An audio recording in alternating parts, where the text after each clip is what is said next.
Welcome back, everybody, to Streets of Rage 2, Sega Genesis classic sequel to Streets of Rage 1 that started it all. And in this part, it is party time on the bus.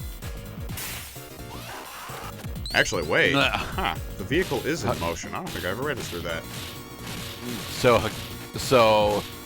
it's Ryukuro and Hakuyo. Yes, these are your black belts from Streets of Rage 1, I'm pretty sure. They do jump, they are masters of the X-axis. You dispatch them mostly by throwing them. They're very grabbable for some odd reason. They don't seem to have just learned an answer. Fog punch me in the back of the head. So what you want to do with the karate dudes is understand that they are constantly trying to get just the perfect distance away from you so that they can do a special punch, a Hadouken, or a jump kick, which can really throw you off kilter, especially if there are a lot of them on the battlefield. Right. Oh, we're getting to my favorite part of the freeway. Now the music of all the things that we talked about, we haven't even talked about the music. The music is done all by Yuzo Hoshiro, who did the music from all of Streets of Rage 1. He came back and brought in a lot of pretty fucking killer tracks for this one, especially Alien Power that we're gonna see in the third level. Ooh. I like the up-tempo nature of this track in particular. Hell yeah. You know, Streets of Rage 2 level 1 gets you into the mood to have a good time at the Heaven or restaurant, cafe, bar, or the Pine Pot store. I'm Lieutenant Surge. I am Lieutenant Surge. So Surgers are supposed to be the ones that give you the flying fist of death, right? Yeah, these are supposed to be the I'm Lieutenant Surge. I'm Lieutenant Surge. I am Lieutenant Surge.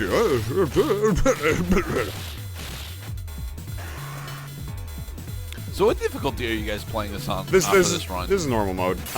Okay. We actually did not lose any lives. Yay.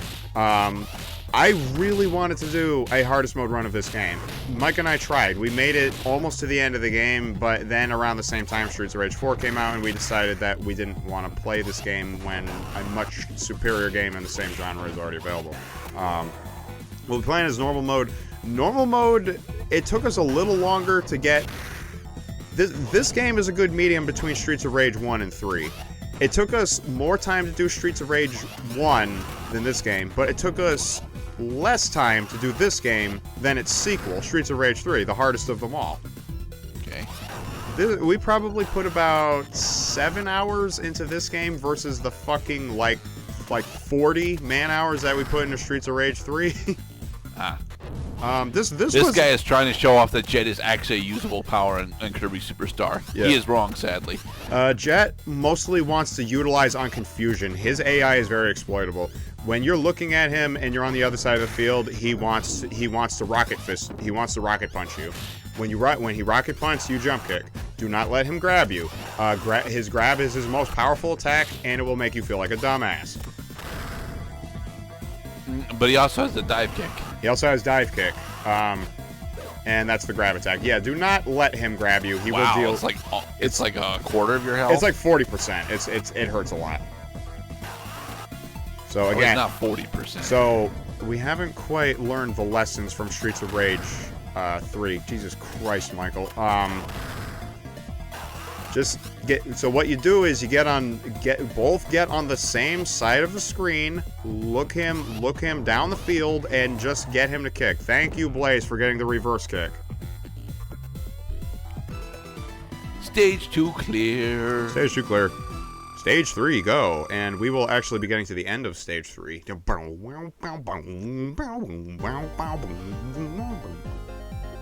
Yay! Disneyland! This place is fun. It's a theme park, but it's certainly not Disneyland.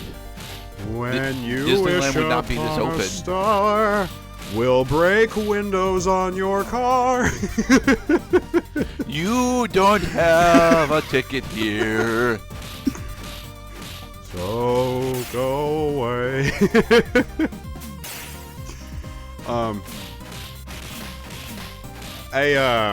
I might be reading too much into like what this game wants you to think of the characters and make of the situation. But yeah, Axel and Blaze are effectively on a date right now. They just left behind the oxygen-fueled balloons, and now they're gonna go check out the, we're gonna go check out the Bare Knuckle arcade. Yeah, Bare Knuckle. Everybody's playing Bare Knuckle. No, so this guy's name is just Z? Yep, that's Z or Z. Axie. Axie's worth dough. Beat up Axie. All right, so Axel is gonna get lots of points for killing Jesus Christ, he just got like 20 10,000. No, he got 5,000 points for picking up the bars, and he got 10,000 points for killing Axie. Again, okay. Pay attention to who's got the unique names. The unique names will drop you lots and lots of points. G-Signal is not a unique name. He is just a move. Indeed. Stupid Garcia. Alright, and of course, Maven. He holds the high score.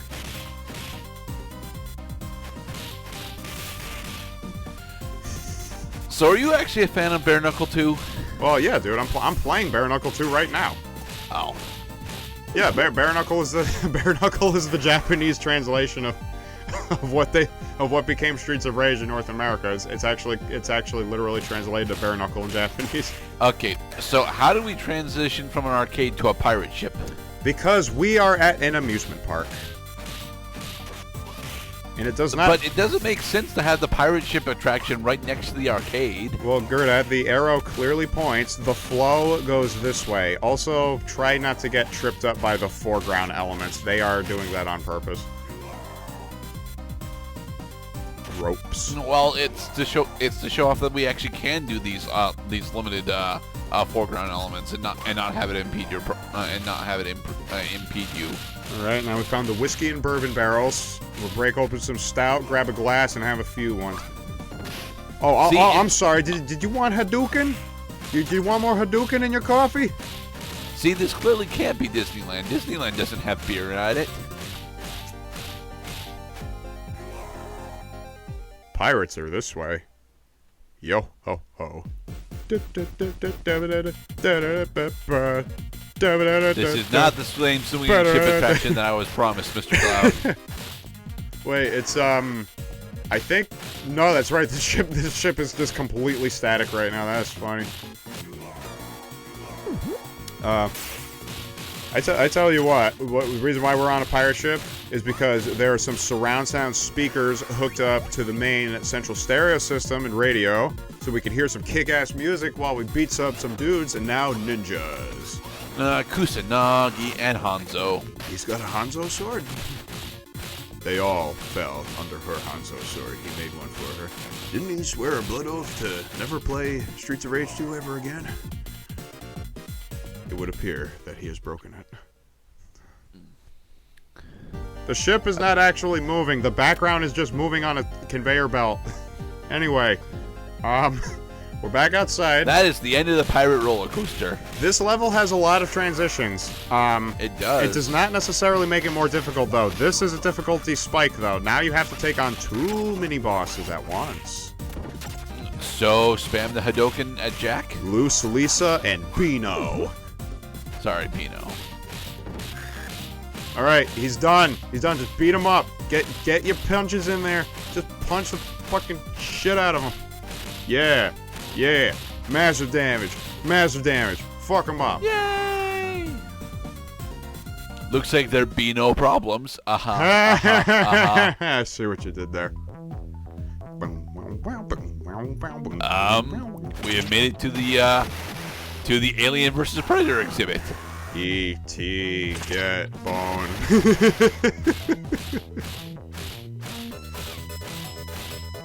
I love the music in this level in particular. This track is called Alien Power on the original soundtrack. My brother actually downloaded the entire soundtrack for, I think, just Streets of... No, he got it for... I think he got it for all the classic games, actually, because he got the soundtrack for Streets of Rage 4 as well. Oh, Don't throw your partners! Sorry, I thought you were a deer. Anyway, This is a really tricky level gimmick they got going on right now. This fog effect will be here throughout. You'll be seeing these foreground roots growing out of the ground to the ceiling. Yeah, those will obscure your vision. It's kind of hard to tell where an enemy is standing in a game where it's very important to know which portion of the Z-axis your characters are on with respect to where your enemies are standing. I personally don't feel like these pillars are actually all that big of a deal, especially when you show off that you can just stun lock them behind the pillars like so. Well, yeah, when you stun lock people, it dramatically lowers the difficulty as long as you don't get hit, which is why your buddy is going to come in a massive helping fashion. Advance slowly.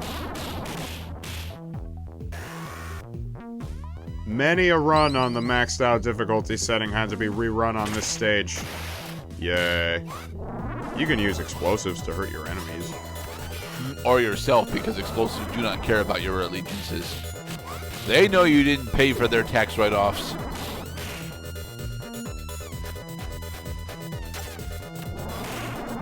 Fuck you, P-Signal. I saw your dash attack coming in at me. Alright, now here's a little something out of science fiction. Oh no, it's a Castlevania 4 boss. Run away! Run.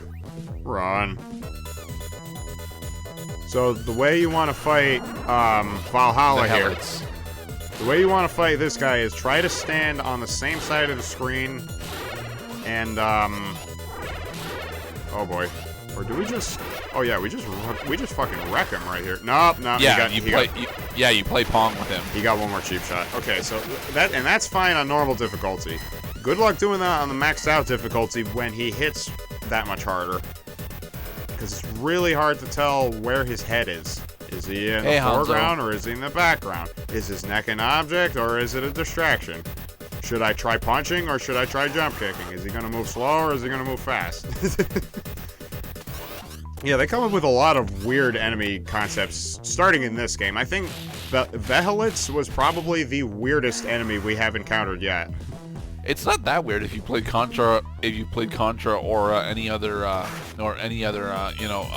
weapon-based action game. Oh yeah. Watch out for the ninjas when they're holding weapons. They gain some surprising abilities. Nah, they start to actually remember that they played Ninja Gaiden 1. They remember that they love cosplay. Zamza. Hey Blanca. Zamza. He is a unique enemy type, sure. He is human. He is wearing a costume, but he is some kind of cat creature. So this is the basis of Slash Man for Mega Man 7, right?